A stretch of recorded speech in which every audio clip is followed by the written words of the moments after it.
ಈಗ ಮಹಿಳೆಯರು ಅಂದಾಗ ಅವ್ರ ಬಗ್ಗೆ ವಿಶೇಷವಾಗಿ ಕರ್ನಾಟಕ ಕಾಂಗ್ರೆಸ್ ಕಾಳಜಿಯನ್ನು ವಹಿಸಿದೆ. ಮನೆ ಕೆಲಸ ಮಾಡ್ಕೊಂಡು ಒಂದಷ್ಟು ಜನ ಇರ್ತಾರೆ. ಅಯ್ಯೋ ನಮ್ಮನ್ನು ಕೇಳೋರು ಯಾರು ಹೇಳೋರು ಯಾರು, ನಾವು ದಿನಗೂಲಿಗೆ ಅಥವಾ ತಿಂಗಳ ಸಂಬಳಕ್ಕೆ ಮತ್ತು ಅಲ್ಪ ಸಂಬಳಕ್ಕೆ ಬದುಕೋರು ಅಂತ ಅವ್ರ ಬಗ್ಗೆ ಯೋಚನೆಗಳು ಯಾಕೆ ಬಂತು, ಹೆಂಗೆ ಬಂತು, ಅಂದರೆ ಏನು ಪ್ಲ್ಯಾನ್ ಮಾಡ್ಕೊಂಡಿದ್ದೀರಿ ಅವ್ರ ಬಗ್ಗೆ? ಇಲ್ಲ, ನಾನು ಭಾಳಷ್ಟು ಸರಿ ನನಗೆ ಈ ಸ್ಟ್ರೈಕ್ಗಳು ಮಾಡ್ತಾ ಇರ್ತಾರಲ್ಲ, ಅಲ್ಲಿ ಹೋಗ್ತೀವಿ ನಾವು. ಅಲ್ಲಿ ಹೋದಾಗ ಅವ್ರ ರೆಪ್ರೆಸೆಂಟೇಷನ್ ಕೊಟ್ಟಂತ ಸಂದರ್ಭದಲ್ಲಿ ಅಲ್ಲಿ ಬಂದ್ಬಿಟ್ಟು ವಾಪಸ್ಸು ಅವ್ರಿಗೆ ಯಾವ ರೀತಿ ಕಾರ್ಯಕ್ರಮ ಕೊಡ್ಬೋದು ಅಂತ ಹೇಳಿ ಯೋಚನೆ ಮಾಡ್ತೀನಿ ನಾನು. ಸೊ ಎಲ್ಲೇ ಹೋದ್ರು ಯಾರೇ ಒಂದು ರೆಪ್ರೆಸೆಂಟೇಷನ್ ಕೊಟ್ಟಾಗ ಅದಕ್ಕೆ ಯಾವ ರೀತಿಯಾಗಿ ನಾವು ಕಾರ್ಯಕ್ರಮ ಮಾಡ್ಬೋದು ಅಂತ ಹೇಳಿ ಯೋಚನೆ ಮಾಡಿದಾಗ ನಾವು ಇದಕ್ಕಾದಂಥ ಒಂದು ಸಪ್ರೇಟ್ ಬಿಲ್ ತರಬೇಕಂತ ಹೇಳಿ ಮುಂದೆ ಬರ್ತಕ್ಕಂಥ ಏನಲ್ಲಿ ಡೊಮೆಸ್ಟಿಕ್ ವರ್ಕರ್ಸ್ ಬಿಲ್ಲೇ ತರ್ತಾ ಇದೀವಿ. ಇನ್ನೊಂದು ವಾರದ ನಾಳೆ ಪಬ್ಲಿಷ್ ಆಗ್ಬೋದು, ನಾಳೆ ನಾಡ್ದು ಮಂಡೇ ಪಬ್ಲಿಕ್ ನೋಟಿಫಿಕೇಶನ್ ಆಗುತ್ತೆ. ಸೊ ಅದಾದಮೇಲೆ ಎಲ್ಲರೂ ಸಲಹೆಗಳನ್ನ ತೊಗೊಂಡು ಮೊನ್ನೆ ಮುಖ್ಯಮಂತ್ರಿಗಳ ಜೊತೆ ಚರ್ಚೆ ಮಾಡಿ, ಕ್ಯಾಬಿನೆಟ್ಗೆ ಚರ್ಚೆ ಮಾಡಿ, ಸೊ ಅದು ಒಂದು ಐತಿಹಾಸಿಕ ಕಾರ್ಯಕ್ರಮ ಆಗುತ್ತೆ. ಯಾಕಂದರೆ ಈ ಗಿಗ್ ವರ್ಕರ್ಸ್ ಏನು ಮಾಡಿದ್ವಿ, ಅದೇ ರೀತಿಯಾಗಿ domestic workers, transport workers, cine workers bill ತಂದಿದ್ದೇವೆ. ಸಿನಿ ವರ್ಕರ್ಸ್ ಬಿಲ್ಲಲ್ಲಿ ಏನೇನಂದ್ರೆ ನಮ್ಮ ಕರ್ನಾಟಕ ರಾಜ್ಯದಲ್ಲಿ ಸುಮಾರು 4 ಕೋಟಿ ಹೆಚ್ಚು ಜನ ಪಿಕ್ಚರ್ಗೆ ಹೋಗ್ತಾರೆ, ಟಿಕೆಟ್ನ ಖರೀದಿ ಮಾಡ್ತಾರೆ ವರ್ಷದಲ್ಲಿ. ಸೊ ಅದ್ರ ಮೇಲೆ ಸಣ್ಣ ಪರ್ಸೆಂಟ್ ಆಫ್ ಸೆಸ್ ಹಾಕಬೇಕು, ಅದರ ಸಹಭಾಗಿತ್ವವಾಗಿ ಸರ್ಕಾರ ದುಡ್ಡು ಕೊಡಬೇಕು. ಇವೆರಡು ದುಡ್ಡು ಕಲೆಕ್ಟ್ ಆದಮೇಲೆ ಪಿಕ್ಚರ್ ಅಂದ ತಕ್ಷಣ ಬರೀ ಹೀರೋ ಹೀರೋಯಿನ್ ಆಗೋದಿಲ್ಲ. ಸೊ ಅದು ಹಿಂದ್ಗಡೆ ಇರ್ತಕ್ಕಂಥವ್ರು ಡೈಲಿ ವೇಜಸ್ ಕೆಲಸ ಮಾಡ್ತಾರೆ, ಟಿವಿ ಸೀರಿಯಲ್ಸ್ ಅಲ್ಲಿ ಕೆಲಸ ಮಾಡ್ತಕ್ಕಂಥವ್ರಿದ್ದಾರೆ, ನಿಮ್ಮ ಟಿವಿ ಸ್ಟುಡಿಯೋನಲ್ಲಿ ಕೆಲಸ ಮಾಡ್ತಕ್ಕಂಥವ್ರಿದ್ದಾರೆ, ಆಮೇಲೆ ಮೇಕಪ್ ಆರ್ಟಿಸ್ಟ್ಗಳು, ಸ್ಟಂಟ್ ಮ್ಯಾನ್ಗಳು, ಅದ್ರ ಜೊತೆಗೆ ಸ್ಪಾಟ್ ಬಾಯ್ಗಳು, ಸೊ ಇಂಥವ್ರು, ಆಮೇಲೆ ಪೌರಾಣಿಕ ನಾಟಕ ಮಾಡ್ತಕ್ಕಂಥವ್ರು, ಡ್ರಾಮಾ ಮಾಡ್ತಕ್ಕಂಥವ್ರು, ಸೊ ಸಾಮಾಜಿಕ ಕಲೆ ಮಾಡ್ತಕ್ಕಂಥವ್ರು, ಯಾರು ನಮ್ಮ ಕನ್ನಡ ಸಂಸ್ಕೃತಿ ಇಲಾಖೆಯ ಜೊತೆ ಹೊಂದ್ಕೊಂಡು ಯಾರು ರಿಜಿಸ್ಟರ್ ಆಗಿದ್ದಾರೆ ಅವರೆಲ್ಲರೂ ಡ್ರಾಮಾ ನಡೆಸ್ತಕ್ಕಂಥವ್ರು ಕೂಡ, ಅವ್ರನ್ನ ಕೂಡ ಕವರ್ ಮಾಡಿ ಸುಮಾರು 1-2-3 ಲಕ್ಷ ಜನ ಆಗ್ಬೋದು ಇಡೀ ಕರ್ನಾಟಕದಲ್ಲಿ. ಅಂಥವ್ರನ್ನ ಕೂಡ ಗುರುತಿಸಿ ಇನ್ನು ಕೆಲವೇ ದಿನದಲ್ಲಿ ನಾವು ಅವ್ರಿಗೆ ಕೂಡ ಸ್ಮಾರ್ಟ್ ಕಾರ್ಡ್ ಕೊಡ್ತಕ್ಕಂಥ ಪ್ರಾರಂಭ ಮಾಡ್ತಾ ಇದ್ದೀವಿ. ಈ cine bill all over India ಎಲ್ಲಿ ಇಲ್ಲ.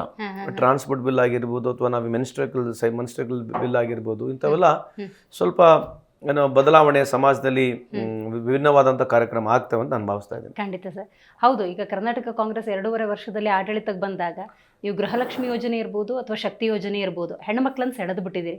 ಹೌದಪ್ಪ, ನಮ್ಮನ್ನು ಕೇಳೋರು ಹೇಳೋರು ಇದ್ದಾರೆ ಅನ್ನುವಂಥ ಭಾವನೆ ಬಂತು. ಬಟ್ ಈಗ ಸರ್, ಮುಟ್ಟಿನ ರಜೆ ಅಂತ ಸಂದರ್ಭದಲ್ಲಿ ಇದೊಂದು ಐತಿಹಾಸಿಕ ತೀರ್ಮಾನ ಆಗುತ್ತೆ.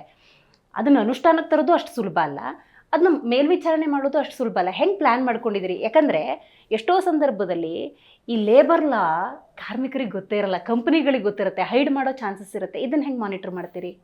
ಇದ್ರಿಗೇನು ಭಾಳ ಕಷ್ಟ ಆಗಲ್ಲ ಮಾನಿಟರ್ ಮಾಡೋದು. ಯಾಕಂದರೆ ಎಸ್ಟಾಬ್ಲಿಷ್ಡ್ ಬಿಸ್ನೆಸ್ಗಳು ಏನಿದಾವೆ, ಫಾರ್ ಎಕ್ಸಾಂಪಲ್ ಸರ್ಕಾರದ ವಲಯಲ್ಲಿ, ಅದ್ರ ಜೊತೆಗೆ ಇಂಡಸ್ಟ್ರಿಯಲ್ಲಿ ನಮಗೆ ಇಲ್ಲಿ 3-4 ಬರ್ತಾವೆ. ಒಂದು KCSR ರೂಲ್ಸ್ನ ಅಮೆಂಡ್ ಮಾಡ್ಕೋಬೇಕು ಸ್ವಲ್ಪ ಮಟ್ಟಿಗೆ.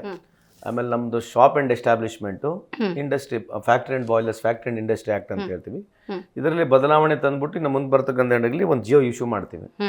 ಗೌರ್ಮೆಂಟ್ ಆರ್ಡರ್ ಇಶ್ಯೂ ಆದಮೇಲೆ ಇದನ್ನು ಯಾವ ರೀತಿ ಇಂಪ್ಲಿಮೆಂಟ್ ಆಗಬೇಕು ಅನ್ನೋದಕ್ಕೆ ಒಂದು ರೂಲ್ ಫ್ರೇಮ್ ಮಾಡ್ತೀವಿ, ಅದನ್ನು ಮಾನಿಟರ್ ಮಾಡೋಕ್ಕೆ ಚಾಲೂ ಮಾಡ್ತೀವಿ. ಸೊ ಇದನ್ನು ಭಾಳ ಸೆನ್ಸಿಟಿವ್ ಆಗಿ ತೊಗೋಬೇಕು, ಪಾಸಿಟಿವ್ ಆಗಿ ತೊಗೋಬೇಕು. ಯಾಕಂದರೆ ನಾಳೆನೇ ಜ್ವರ ಬರುತ್ತಂತೇಳಿ ಇವತ್ತು ಗುಳಿಗೆ ತೊಗೊಳಕ್ಕೆ ಬರಲ್ಲ. Correct, I agree. So once any law, for example ನೀವು ಇವತ್ತು ಅಮೆರಿಕಾಗೆ ಹೋದ್ರೆ, ಅಮೆರಿಕನಲ್ಲಿ ಬೇರೆ ಸ್ಟೇಟ್ನಲ್ಲಿ ಬೇರೆ ಲಾ ಇದೆ. When you go to Rome, you have to be like a Roman ಅಂತ ಹೇಳ್ತಾರೆ.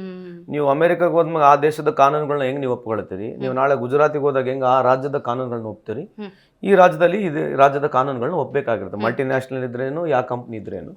ಸೊ ಉದ್ದೇಶ ನಮ್ದು ಯಾಕೆ ಬಂತು ಅಂತಂದ್ರೆ, ನಾನು ಅಧ್ಯಯನ ಮಾಡ್ತಕ್ಕಂಥ ಸಂದರ್ಭದಲ್ಲಿ ಸಪನಾ ಅಂತ ಒಬ್ಬರು ಡಾಕ್ಟರ್ ಇದ್ದಾರೆ, ಅವ್ರ ಪಾಪ ಶಿ ಹೆಡೆಡ್ ದಿಸ್ ಎಂಟೈರ್ ನಮ್ಮ ಸಮಿತಿನ ಅವ್ರು ಹೆಡ್ ಮಾಡಿದ್ರು. ನಾವು ಹಳ್ಳಿಗಳಲ್ಲಿ ಸ್ವಲ್ಪ ನಾನು ಅವಾಗ ವಿಚಾರ ಮಾಡ್ತಕ್ಕಂಥ ಸಂದರ್ಭದಲ್ಲಿ ಏನಾಗಿದೆ, ಪುವರ್ ಆ್ಯಂಡ್ ಮಿಡಲ್ ಕ್ಲಾಸ್ ಫ್ಯಾಮಿಲೀಸಿಂದ ಬಂದಿರತಕ್ಕಂಥ ಹೆಣ್ಮಕ್ಳು ಯಾರು ವರ್ಕಿಂಗ್ ಕ್ಲಾಸ್ ಮಾಡ್ತಾರೆ, ಮನೇನೂ ಕೆಲಸ ಮಾಡ್ತಾರೆ, ಆಮೇಲೆ she is a bread earner of the family.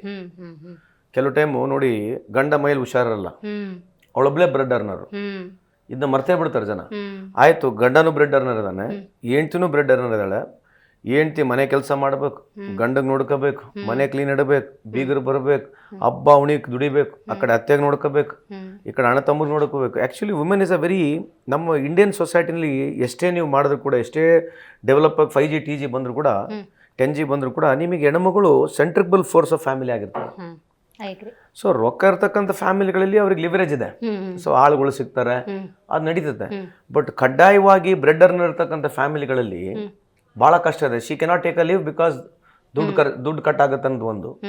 So ಇದನ್ನ ಮಾಡೋದ್ರಿಂದ ಒಂದು ಮಾನಸಿಕತೆ ಅವರಿಗೆ ಭಾಳ ಹೆಲ್ಪ್ ಆಗುತ್ತೆ. Because in the time emotional trauma ಭಾಳ ಇರುತ್ತೆ. ಆಫ್ಟರ್ 30-35 ವುಮೆನ್ ಗೋಸ್ ಬಾಡಿಲಿ ಭಾಳ ಚೇಂಜ್ ಆಗ್ತಾ ಹೋಗ್ತಾಳೆ, ಮದುವೆ ಆಗಿರ್ತಾಳೆ, ಮಕ್ಕಳಾಗ್ತಾರೆ, social issues, social problems, domestic violences, husband and wife problems, ಇವೆಲ್ಲ ಶಿ ಗೋಸ್ ಥ್ರೂ. ಸೊ ಅವಳಿಗೆ ಈ ಥರದ ಒಂದು ಲೀವ್ ಸಿಕ್ಕರೆ definitely it add up more value, forget about herself, family contribute ಮಾಡ್ತಾಳೆ, ಮಕ್ಕಳಿಗೆ ಚೆನ್ನಾಗಿ ನೋಡ್ಕೊಳ್ತಾಳೆ. ಯಾಕಂದ್ರೆ ಆ ಟೈಮ್ನಲ್ಲಿ ಭಾಳ ಸೈಕಲಾಜಿಕಲ್ ಎಫೆಕ್ಟ್ ಆಗ್ತಕ್ಕಂಥದ್ದು ಭಾಳಷ್ಟು ರಿಪೋರ್ಟ್ಸ್ಗಳಿದ್ದಾವೆ. ಸೊ ಅದನ್ನೆಲ್ಲ ಮಾಡ್ಕೊಂಡಿರ್ತಕ್ಕಂಥದ್ದು ನಾವು ನಮ್ಮ ಸಮಿತಿಯವರು ಒಂದು ಪ್ರಾಮಾಣಿಕ ಪ್ರಯತ್ನ ನಾವು ಮಾಡಿದ್ವಿ. ಹಂಗಾಗಿ ಇವತ್ತು ಸನ್ಮಾನ್ಯ ಮುಖ್ಯಮಂತ್ರಿಯವರು, ಅದ್ರ ಜೊತೆಗೆ ಉಪಮುಖ್ಯಮಂತ್ರಿಯವರು, ನಮ್ಮೆಲ್ಲ ಕ್ಯಾಬಿನೆಟ್ನ ಎಲ್ಲ ಸಚಿವರುಗಳು ಒಮ್ಮತದಿಂದ ಇದಕ್ಕೆ ಒಪ್ಪಿಗೆಯನ್ನು ಕೊಟ್ಟಿದ್ದಾರೆ. ಸೊ ನಿಮ್ಮ ವೇದಿಕೆ ಮುಖಾಂತರ, ಆಮೇಲೆ ಇಡೀ ಕರ್ನಾಟಕದ ಏನು ನಮ್ಮ ಹೆಣ್ಮಕ್ಳಿದ್ದಾರೆ ಅವರೆಲ್ಲರ ಪರವಾಗಿ ನಾನು ವೈಯಕ್ತಿಕವಾಗಿ ಸನ್ಮಾನ್ಯ ಮುಖ್ಯಮಂತ್ರಿ ಸಿದ್ದರಾಮಯ್ಯ ಸಾಹೇಬರಿಗೆ, DCM ಸಾಹೇಬರಿಗೆ ಹಾಗೂ ನಮ್ಮೆಲ್ಲ ಕ್ಯಾಬಿನೆಟ್ ಸಚಿವರಿಗೆ ಮತ್ತೊಮ್ಮೆ ತಮ್ಮ ಪರವಾಗಿ ಅವರಿಗೆ ನಾನು ಅಭಿನಂದನೆ ಹಾಗೂ ಕೃತಜ್ಞತೆ ಸಲ್ಲಿಸಲಿಕ್ಕೆ ಇಚ್ಛೆ ಬಯಸ್ತೇನೆ.